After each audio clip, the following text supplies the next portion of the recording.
Let's close this week's lecture with a simple metaphor. We said the current account balance looks very much like a credit card or a loan for a family. If income is less than the expenditures, then we're borrowing and we're putting money on a credit card.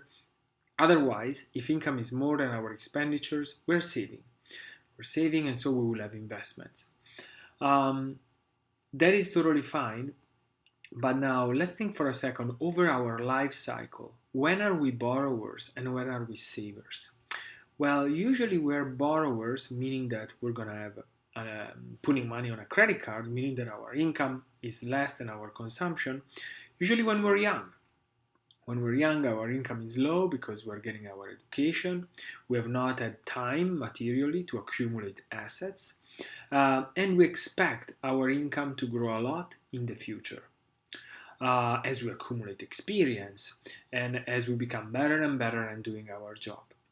It makes sense, since we don't want to starve today, to borrow some money and pay it back in the future when our income will be higher.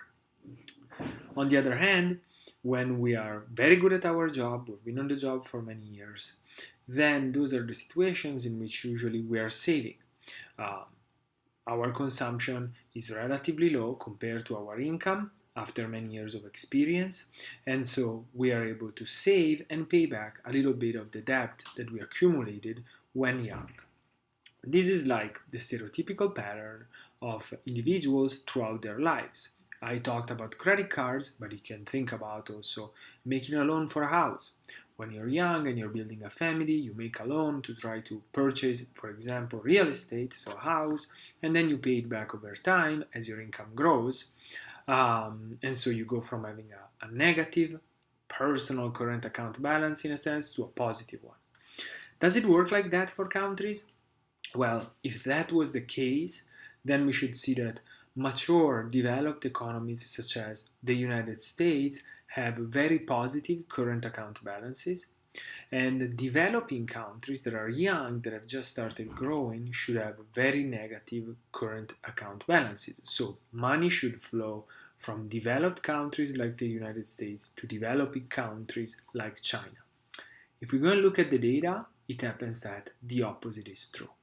And this doesn't seem to make too much sense with our metaphor of families and individuals. In the next future lectures, we'll go more in depth in trying to understand why in the United States actually we have a large current account deficit, not a surplus, and why in China we have a large current account, and not just in China, also in other developing nations, large current account surpluses rather than deficits.